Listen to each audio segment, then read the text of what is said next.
Hello, and today I'll be showing you how to set up Stable Diffusion web UI. This is the version 1, it is not the version 2 version, but yeah, I'll be showing how to install it on Windows systems. So what you want to do is go to the code up here, download a zip file, or you can git clone this. I'm just going to move this to my downloads or something. Okay, so the zip file is now in my downloads, so what I'm going to do is I'm going to go to my downloads and I'm going to extract the zip file into the downloads again. So what you're going to find is your web UI master, and then you're going to open this and then go to the web UI user.bat file. So you're going to try launch this.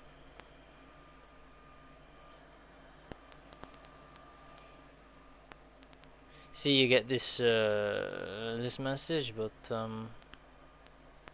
it will just skip this and install the requirements automatically. If you are stuck, well,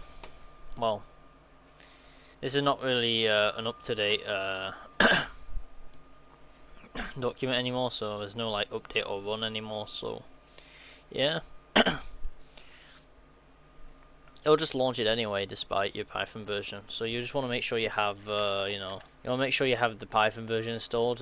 So install like that, and then go to here. You're gonna go down to the Windows installer down here, and then set the path. So yeah, that's that. Anyway, this is Stable Diffusion, so you can, generate images in here, anything you want really. So I could just say, I don't know, DeLorean, white. Vehicle. So yeah, I could do that. I can select the sampling method, so there's different samples down here. Some are more advanced than others. So for example, I'm going to use the dpm +3 MSDE. So I'm going to set that as my image, and then I'm going to up this to say 8. The higher this is, the more well, you can search the term up actually. It's quite simple if you get stuck. So any of these terms you don't understand, you can search up. So it means classifier free guidance, and it's the guidance scale controls how closely Stable Diffusion follows the text prompt exactly. So the higher this is, the closer it will follow the the actual prompt. So if I'm going to put this to 1, you'll see the difference now. And then if I put it somewhere around 13, and I'll put it around 23. So it seems that the good zone would be further down here. So you can keep generating, if you want like certain images or anything. Now I'm just going to now go to image. So I'm going to get a picture of the DeLorean, which we're going to just use for the sake of this this example. So I am going to use this one. Okay, so now I'm going to load the DeLorean in. There it is.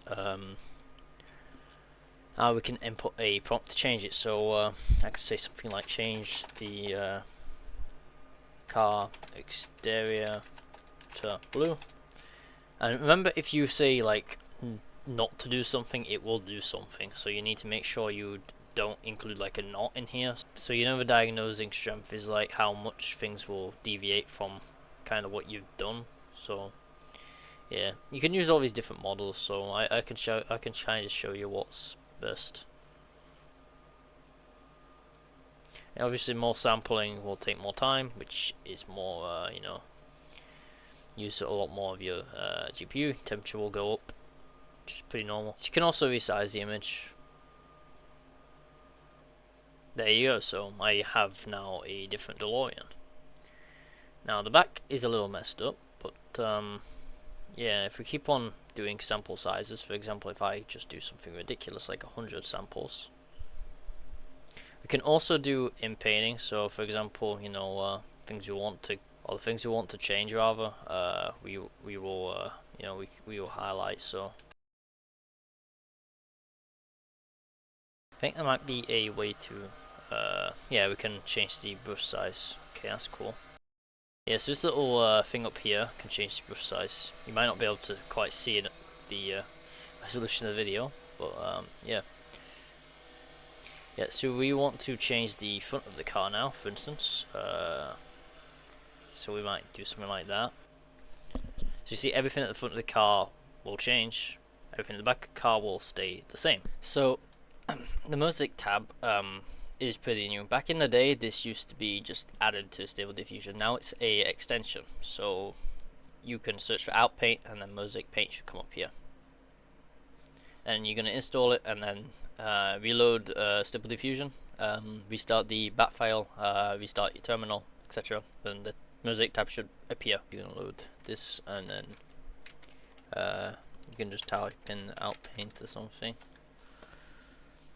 In the ones I already have, yeah, there it is. So you should see the Mosaic Outpaint here.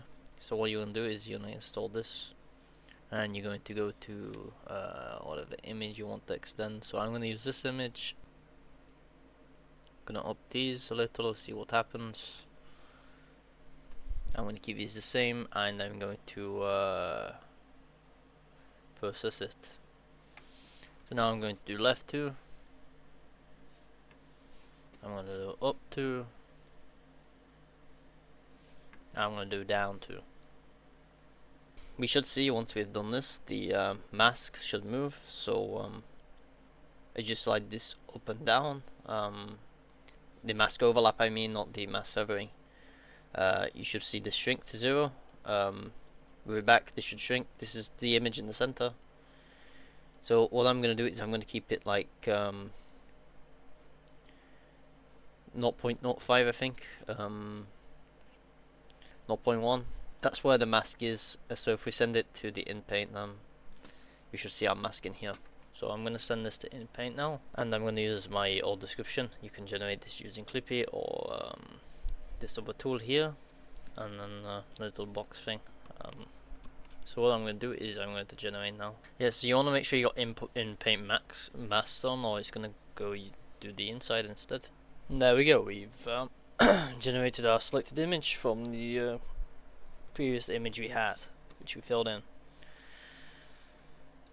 So now we can go improve this if we want to.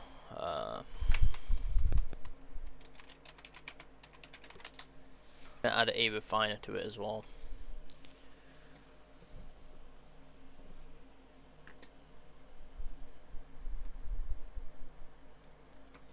So we're going to switch it at 1. Going to switch it 0.01.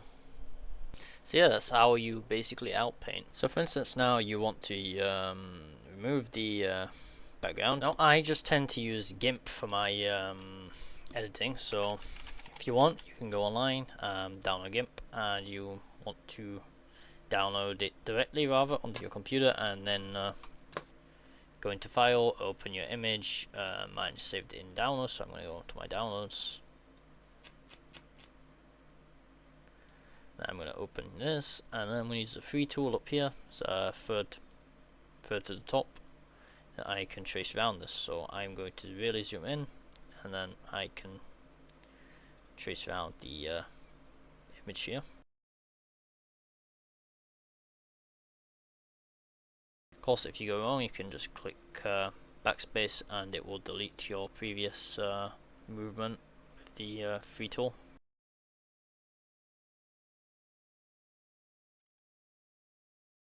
And there you go, you have the image. So you can now create a new image, go onto advanced options here, and then click on fill with transparency, and then you got a transparent image. You can save here, and then you can export the image as something. So something.png. So I'm just going to call it Japanese lady.png and move it to my documents. So I'm going to now check my documents, and there it is, Japanese lady.png, and we have it. I mean, there's more trimming you can do, but yeah, this is not so bad. So for example, I have a incredibly small part I want to get rid of. I can just go up here, go around it. So what you press is you press delete. So you go around the area you don't want and delete. To get rid of this, I will simply use my wand on the outside of the image, which is up here, and there you go. You have a image from Stable Diffusion, more or less, which you know, you can continue to further refine if you like. Yeah. So guys, if you found this video helpful, remember to like and subscribe, and leave any comments down below for anything I missed which you'd like me to explain in any separate videos or anything like that. Any tools, any extensions you want me to try out, I can test them out, and I can upload a video on it and how to use it if you get confused. Later I can show you how to do a bit of training too, but that's not quite this video yet, since I have not quite got my data set with me at the moment. So yeah, I'll be doing a training video quite soon though, so stay tuned guys.